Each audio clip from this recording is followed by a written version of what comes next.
Okay, so we have some big news. Apparently the OK symbol and bowl cuts are now officially known as hate symbols. So we already have, let's see, Pepe, we have a little frog, an original meme, we have an OK sign. I don't even know if it's okay to do this anymore. How confusing, right? And then at the same time, they're also saying that character, a made-up character that has sunglasses on a sun is also a sign of racism, along with the bowl haircut. I mean, I have not posted for a week and all this stuff happens all at once. I mean, it takes me literally so much time just to comprehend what's going on, because the news, they keep like spiraling into like this whole entire confusion storm where I don't understand what is reality, what is fake, what is true. I mean, it's weird. It really is, to know that this is even a reality when the news starts spitting out stuff like this and start actually seeing that this is real life. The mainstream media is all like, newsflash, don't you realize that bowl haircuts are totally racist? They're the new symbol of racism. Literally, if you have a bowl haircut, if you're like 5 with a bowl haircut, then hey, that is a red flag, a symbolism that you are hateful. Like, okay, let's just cancel out Oliver Tree then and just completely get rid of his music, get rid of it everywhere immediately, because he is a sign of hate. His haircut, everything, you can tell exactly by the way that somebody's haircut, it's the way that they're gonna think. Everybody with that same haircut, oh yeah, they're gonna exactly think the same way and be total like white supremos. But I'm really curious, like, why is it bowl haircuts? Why can't it be like, you know, a spiky haircut or a mohawk? Why specifically did they choose a bowl? Like, literally, it's the most stereotypical, like, 2-year-old, 5-year-old haircut that everyone gets. And even if you're, like, older and you have that haircut, I mean, no offense, I just literally said that your haircut was, like, for a toddler. I mean, it's okay. It doesn't matter. Like, people, they should be able to express themselves freely. And then you have liberals and, you know, the far left come out like this saying that, oh no, you cannot have this type of haircut. It's like, what? How liberating is that? I thought liberals were actually supposed to, you know, stand for people's rights and stand for their own freedom and what they want to do if they want to express themselves. They're always talking about how you should be original and then you shouldn't judge people and they want to protect everybody's different rights, but then they do something like this. Then they try to shame people for having certain haircuts out of the blue, when, you know, a lot of these people that have these haircuts might not even realize that this is like all of a sudden in the news, that the ADL wants to go crazy with it. And the ADL, we all know they're exactly like, you know, the SBLC list. They're exactly like that one video that Vito, if you watch Vito, he's pretty cool, and he had this video about the bully list. The bully list is exactly what the SPLC does, exactly what the ADL does. They make a list of people so that people can see this online when they don't act out in the way that they want them to. So as a punishment, they put them on these lists, they label people, you know, immorally and wrong, and they choose their targets this way, using words and tools and these websites as some sort of defense shield for whatever they're trying to do. It's like ridiculous that this is even happening.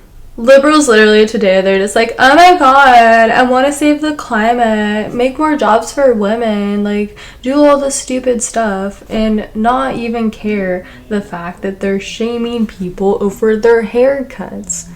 They're hypocrites. They don't even know what they're talking about. Everything that the left has been splurting out within the last 4 years are lies. They're all lies. Everything that the left does and everything that they push for is that they could morally look like they're the better person. They always want to look like they're the better person. They're that one soccer mom that literally goes to all the soccer games, like hashtag like they're better and they're like, you know, tip top, and they are the absolute shit. Like literally they are the package and nobody can compete. And just, you know, the nose up in the air kind of thing, right? That's what they do. They act like they're better. They act like just because they believe in something or they stand for something, that all of a sudden, you know, they're the better person, that they're better than conservatives because they want to, you know, use not plastic straws, they want to use paper bags, and they don't want to do certain stuff like that. They want to say that white privilege is bro, ooh, and they want to go against people over not respecting their own privilege and stuff like, you know, I'm done. I am so done with all of this. At first, it was really funny. It really was. It was like comical. It was like a whole entire comedy. Like all of a sudden, my life is a comedy. But then you keep seeing all this and all this add up within the last year. Is really, once I've seen all this hitting the fan, it's been happening for a while now. But within the last year, I haven't seen anything move so fast as a destruction ever since there was that tornado that hit Texas the last few years ago, and then there's massive floods everywhere. It's kind of like that. It's like a tornado hit, and all of a sudden you have to deal with the damage.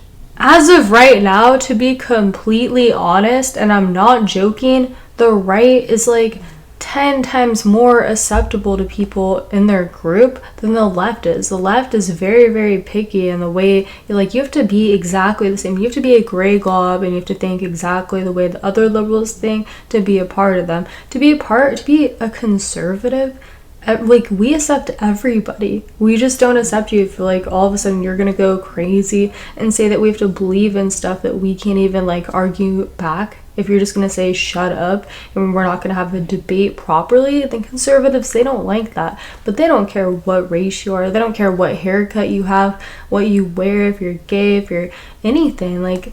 They don't care. Conservatives, we don't care. We care about, a lot of different things, a lot of different issues in our country, but we're not that judgmental. And from what I can see from the left, they're very judgmental.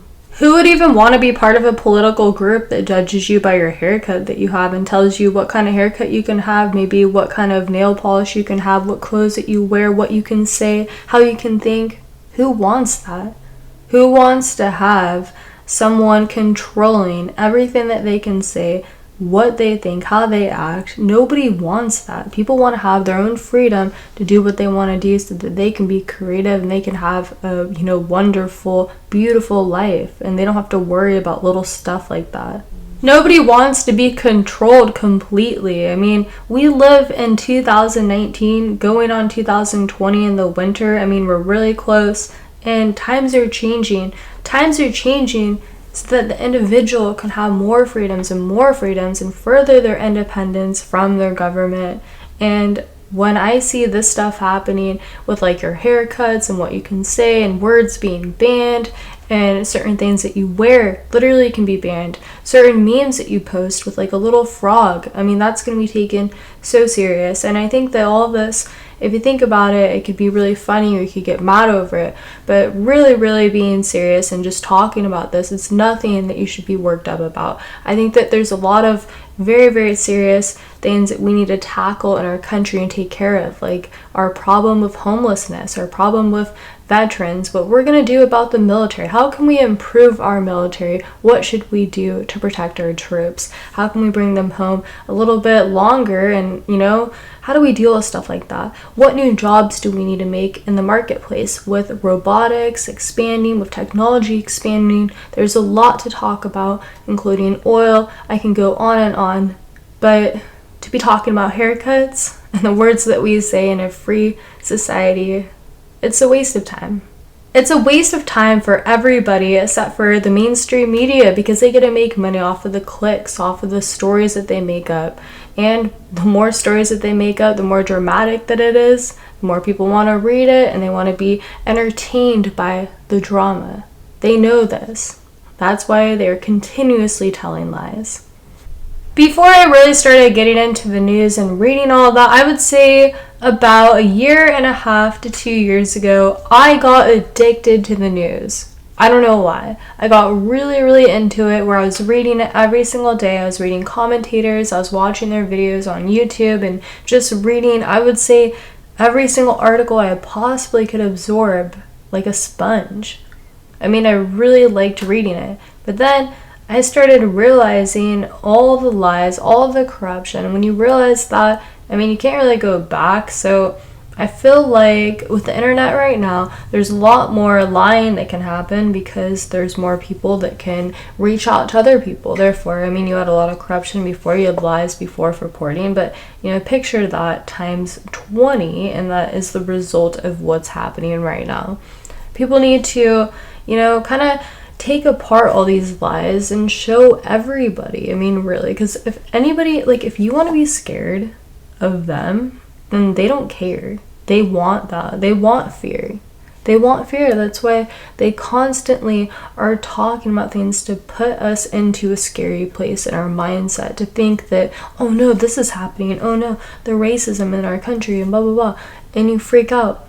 They want that. They want fear, because the more people that are put in fear, you're scared to go to the next level, to call them out, to go to the next level, to find out the truth for your own self. With all the lying that goes on online, with all the censorship that continuously happens, I literally feel that I just want to go on the streets and start talking to people and start debating them and start actually talking to people on the streets. Because if they're going to censor us online, if they're going to say all this ridiculous stuff at the ADL and keep making up lies and lies and lies, then I feel like people, they deserve to know the truth. I mean, how else are people going to know the truth unless we're trying to, tell them what's going on? If we're going to be censored and deleted offline, the only place left would be the real world. And, I mean, with this continuously happening, day by day, week by week, I feel like I'm ready to literally just go on the streets instead of just recording these videos in this room. I really do. I really feel like it's almost time to just make the next step, to do something like that. Because if I continue to talk the way that I'm talking in my YouTube channel, they will eventually delete it. And that's not even, made up. That's not a lie. That's not me being dramatic. That's the truth. So yeah, I don't know about you. I don't know about other commentators or other people talking on the internet, but I'm down to take it in person.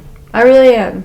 And I just kind of have to figure out how that's going to happen with technology, with my cameras, my setup, a microphone, everything, the weather, I swear. Portland, Oregon has been very crazy. Thunder, lightning, you got rain all the time. But no matter what, no matter rain, no matter shine, no matter what is going on, I will figure this out, because I want to see some change. I don't just want to keep seeing everybody, like, it's kind of cool sometimes and kind of funny when you see conservatives like Laura Loomer or like Milo or like anybody like that, and they're like doing stunts and they make like a little funny and they end up in the paper, but they don't actually solve anything. They don't actually make a difference. They don't go anywhere to change anything. And I'm not saying like I could or anything like that. I've never been anywhere. I've been in my room, but I just kind of want to see something happen. I finally want to see something change. I'm tired of the liberals pushing us around, treating this like some sort of game. We deserve to be treated much better than this. I mean, it's half of the people in the country that are going to vote a certain way and half that are going to vote another way. Why are conservatives being treated just like, dog meat? I mean, seriously, they're being treated like that.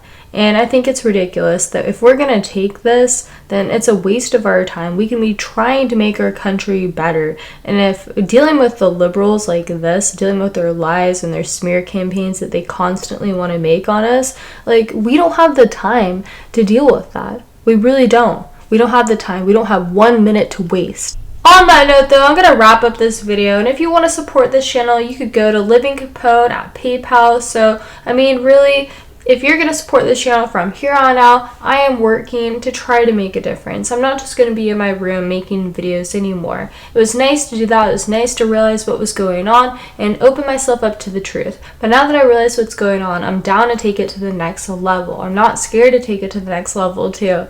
So hopefully they're able to deal with that, because I don't think that the liberals are used to somebody that doesn't care what they think, that doesn't care about their little tactics that they want to use. I have no fear against them. I'm not scared of anything that they want to pull. I'm not.